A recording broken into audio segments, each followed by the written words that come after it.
Rated T for teen. Hello ladies and gentlemen, and welcome to a Chronicle guide for Rift. This guide is primarily aimed at newer players to the game and aims to kind of educate y'all what basically Chronicles are, how to do them, the rewards that you get, and all that kind of fun and exciting stuff. So first off, what are Chronicles? They are 1 to 2 player dungeons that exist in Rift. They can all be accessed by pressing the shortcut J or going to Activities and then to Chronicles right at the top. The first Chronicle in the game, the first set of Chronicles should I say, actually unlocks when you hit level 50, and that will grant you access to Sanctum Ceremony of Attunement and also Greenscale's Blight, Hammernail and River of Souls, the kind of standard level 50 versions. The next set of Chronicles, such as A Hero Rises, Hive Kazgafu, Infernal Dawn Laphis, and Planebreaker Bastion Aftermath, will unlock when you reach level 60, and the rest of them, like River of Souls, Intrepid Hammernail, Shadow from Beyond, and the Wren of Fate. Basically, the Intrepid, Greenscale's Blight, River of Souls, and Hammernail are like the level 50 versions, only scaled up in terms of both difficulty and rewards to level 65 to kind of make them relevant for the endgame. One of the things you'll also see in this interface is you have a button that's only accessible when you hit level 65 that will queue you for a random Chronicle. Now this will only put you, so say if, so Chronicles, as you'll be able to see, some are done solo and some are done duo. If you're queued as a solo person for the random one, you'll only get matched to a solo Chronicle, and if you're queued as a duo, you'll only get matched to a duo Chronicle, if that makes sense. For the more skilled players, you can actually take on the duo Chronicles by yourselves, and also a lot of the duo Chronicles do have hard modes on the bosses, which are not only exceptionally fun, but also offer increased rewards such as currency, notoriety, platinum, and also extra experience. So those are really, really fun. Literally one of my favorite things to do in Rift is try and solo some of the endgame hard modes, especially in the Wren of Fate, because they are very challenging and very fun to do, and also part of the Nightmare Saga quest. So, you know, it's a good idea that you familiarize yourself with those, because you are going to need it at a later date. So a question a lot of you are asking probably is, why should I care about Chronicles? What do they give to me as a player that wants to get better at the game, bigger and more powerful? So one of the most important things about Chronicles is that they offer kind of starter gear for that level. So especially when you've just hit 65, the first thing you're going to wonder is, how do I get my foot in the door? How do I get some kind of basic blue and maybe even, if you're lucky, some epic items? Now in the Wren of Fate and also some Intrepid Chronicles, some very good blue and purple drops, which will give you a really decent start, especially into getting expert dungeons. As you kind of gear up and the gear that you get from Chronicles becomes more obsolete, one of the really awesome things is that, especially by doing the hard modes in something like the Wren of Fate, it drops reputation tokens, which you can get used to easily get reputation with factions like the Gar, which may be a bit more difficult to get in the open world. So that is pretty awesome as well. One of the main things I love about Chronicles as well is that each Chronicle offers a quest, quest or two, even the level 60 ones, and this allows you to get a huge chunk of planar attunement experience.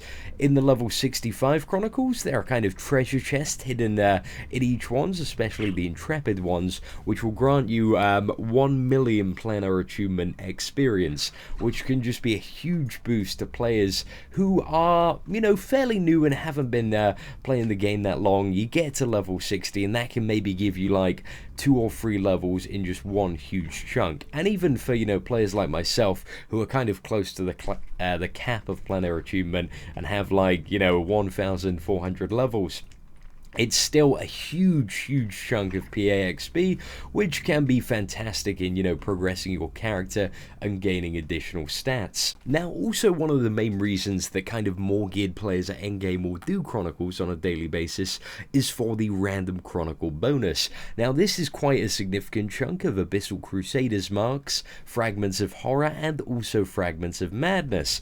So that's the Expert Dungeon currency, the Tier 1 raid currency, and also the Tier tier 2 raid currency, and once you kind of get into the swing of things, either in the solo Chronicles or with your friends, you can do most of the Chronicles in about 10 to 15 minutes. So it's really, really good rewards for the time invested. You get a nice chunk of currency, an even nicer chunk of planar achievement experience, and also a little bit of plat just to sweeten the deal.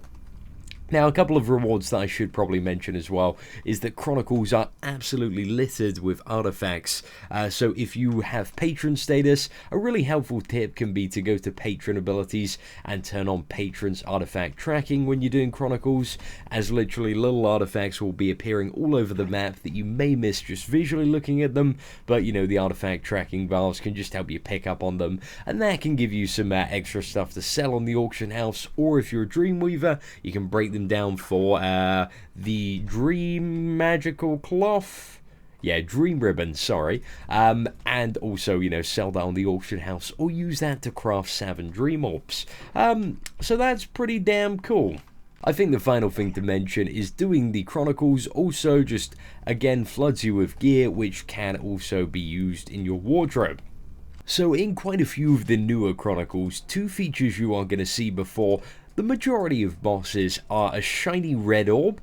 Clicking this will activate hard mode, which is really not suggested if it is your first time facing that boss, and for example you're alone in a 2-person Chronicle. Once you get a bit more confident, it's a great idea to press that button just to really challenge yourself, because that can be a lot of fun. The other thing you'll notice before most bosses is actually a shiny interactable object. Now if you click on this, it'll open up various dialogue where you can find out about the tactics of the boss that you're about to fight. Pretty much all of these kind of like scrolls and also communicators in the instances that they're in will tell you pretty much the complete tactics of the boss. So for example, if you know I'm failing on this boss due to something called Quartz Blast or Crystalline Bombs, I can quickly go over, have a read, see how do I avoid the crystalline bombs, and it will tell me stand on the pile of crystals that is the same color, and I can avoid the injury. So that's just quite a helpful tip to new players as well. If you are struggling, the first port of call is actually just talk to these or look for shiny interactable objects that might give you a clue on how to actually beat the boss that you're struggling on. Now to finally wrap up the guide, what I want to do is I want to give a shout out to some of my favorite bosses so that you can actually get into the game and fight them, because they are really, really awesome. So first off has to be Leifis in the Infernal Dawn Leifis Chronicle. The boss just looks absolutely incredible. You gotta go fight her. Next up is my man Sharad X9, because he's just like one of the most badass bosses. There are so many lasers, so much line of sighting, brilliant movement on this fight. It is a lot of fun.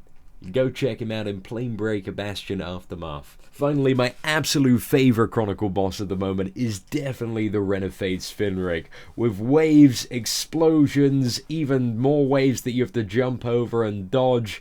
It's just an absolutely crazy fight that is insanely fun, especially when you're doing the hard mode solo. So I definitely suggest checking that out. That can be found in the Renefade Chronicle, which is only accessible when you reach level 65. So thanks once again, ladies and gentlemen, for watching this video. We hope you enjoyed it. Take care and have an absolutely fantastic day.